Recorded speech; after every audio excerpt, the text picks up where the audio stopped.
Welcome back to the news at 10. The industrial action by members of the Academic Staff Union of Universities may have been suspended, but two other bodies appear poised to start their round of industrial actions across the country. Besides the announcement by the Nigerian Medical Association to embark on a nationwide strike beginning tomorrow, the national president of the Petroleum and Natural Gas Senior Staff Association, PEMGASN, Mr. Babatunde Oguns, has also made known plans by the association to down tools in the first week of January. And this is if the federal government fails to rescind its decision to privatize the nation's refineries.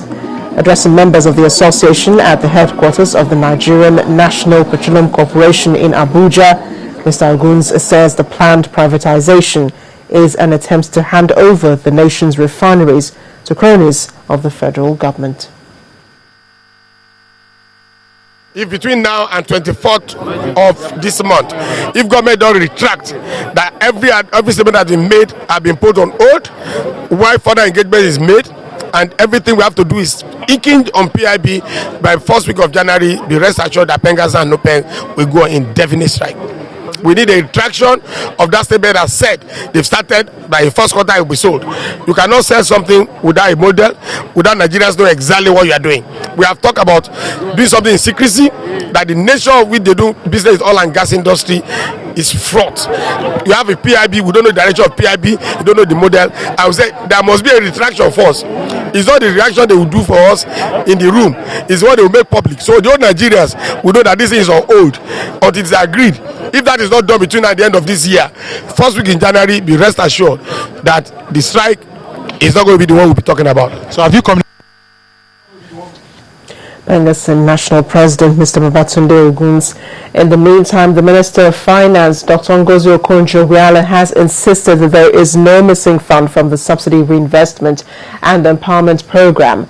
Addressing the Senate Ad Hoc Committee on SHRP, Dr. Okonjo-Iweala said the projected revenue for the program from February 2012 to September 2013 stands at 816 billion naira. She explained that the portion of the fund misconstrued to be missing actually belongs to the 36 states of the Federation, also to the 774 local governments and the Federal Capital Territory.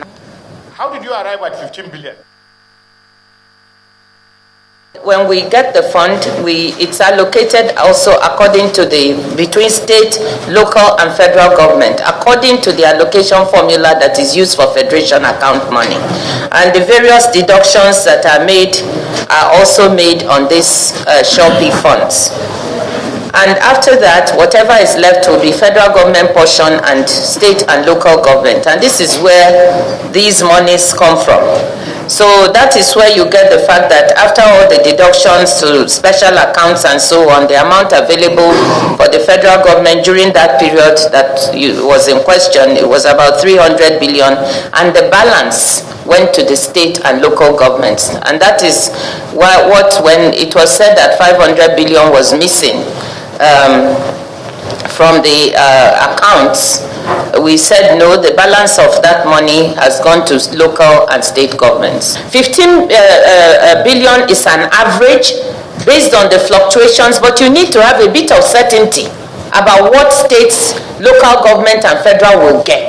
So we average it out that this is what it is. But if you take the amount that has been projected for this, which I gave, 816 billion from February 2012 to December 2013, that is what the subsidy savings have been calculated. Out of this, federal government portion 300 billion, the balance to the states and local governments. First Bank, truly the first.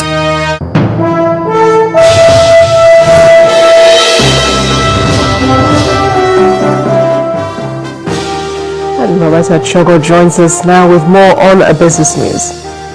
Thank you, Marachi. The Speaker of the House of Representatives, Aminu Tambuwal, says the Ministry of Finance and the Budget Office should be held responsible for the lack of funding and low implementation of yearly budgets. Mr. Tambuwal made the comments in a meeting with the chairman and board of the Transmission Company of Nigeria, which took place in the National Assembly.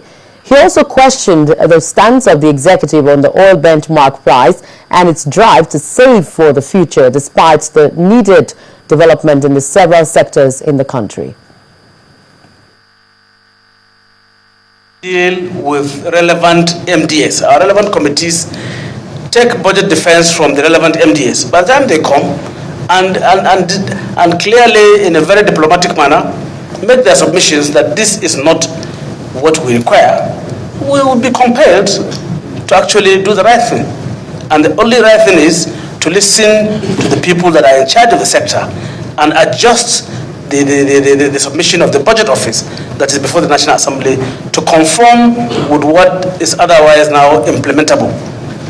By the time we so do, somebody somewhere, one individual, will sit down in his office and say that the National Assembly has tampered with the budget, the National Assembly has tinkered with the budget, we have padded the budget, which is not so.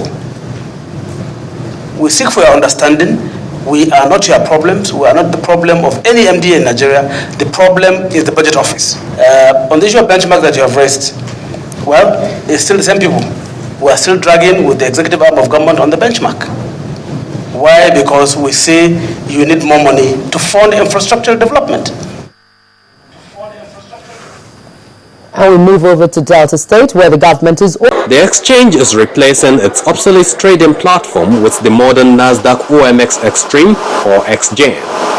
As part of our strategic outlook, said we're going to have 5 products in 5 years.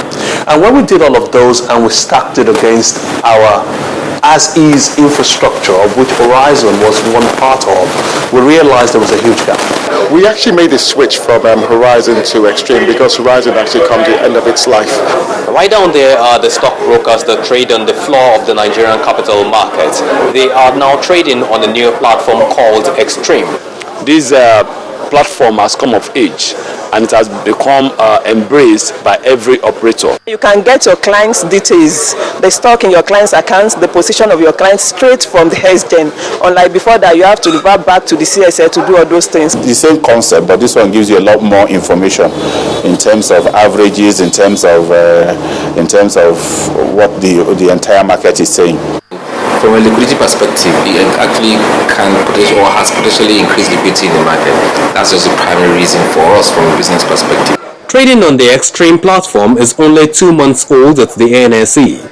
Perhaps the more the market recovers, the better it will be for the full utilization of the multi-billion naira trading engine.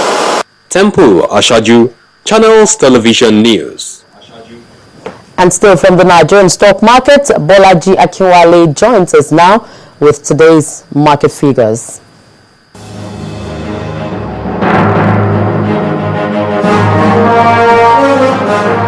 Hello and welcome to the Stock Market Report. Profit taking and a drop in the share prices of some of the highly capitalized stocks on the local bourse dragged down the index, as we will see shortly. The board index dipped by 1.44% to close at 39,130.37 points. On the decliners table, Guinness lost the most with 11 naira 99 kobo, while Dangote Cement and Noble shed 10 naira and 3 naira 60 kobo each. On the gainers chart, international breweries led with 1 naira 35 kobo, followed by PZ and Nascom with 82 kobo and 64 kobo in that order. On the volume chart, FCMB pulled the highest units of shares at 228 million, ahead of Unity Bank and Axis Bank. The total volume of shares for Tuesday stood at 622.4 million units, valued at 4.2 billion naira, and traded by investors in 4,697 deals. And that's a quick check on today's figures. I am Bolaji Akinwale.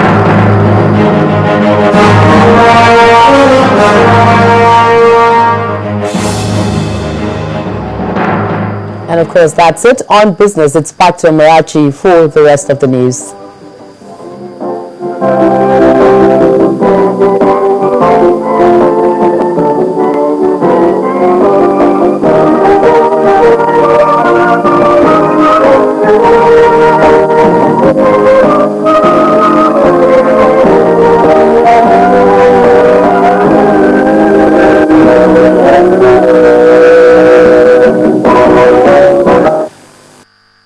First Bank, truly the first. Well, away from business news, but in Rivers State, the biggest market in the capital, Port Harcourt, today was razed by fire. Hundreds of shops in the Mile 1 market were destroyed in the fire, which started in the early hours of today.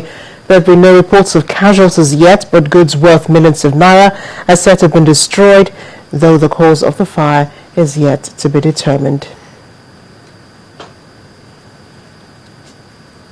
Coming back to the southwest, worried by the increasing number of property owners without legal title documents, the Ogun State government has launched what it calls the Homeowners Charter Centre. At the launch in Abeokuta, the state capital, Governor Ibikunle Amosun asked owners of such property to register them with the state government to ease the process of facilitating housing development in the state. This program has been conceived through a multi-agency approach involving the Bureau of Lands and Survey, Ministry of Urban and Physical Planning, Ogun State Internal Revenue Service, Ministry of Community Development and Cooperatives, OP, Housing Corporation, among others. The Homeowners Charter presents an opportunity for all of those who have built on private land without obtaining building plan approval to obtain building plan approval and certificate of occupancy, including the requirement to obtain 3 years last clearance certificate, have now been waived. We have also waived the penalties for building without approval, which are 10 times the normal price. And still ahead on the news at 10, Arsenal midfielder Jack Wilshere faces a ban for offensive hand gesture. That's in sports news. Stay with us.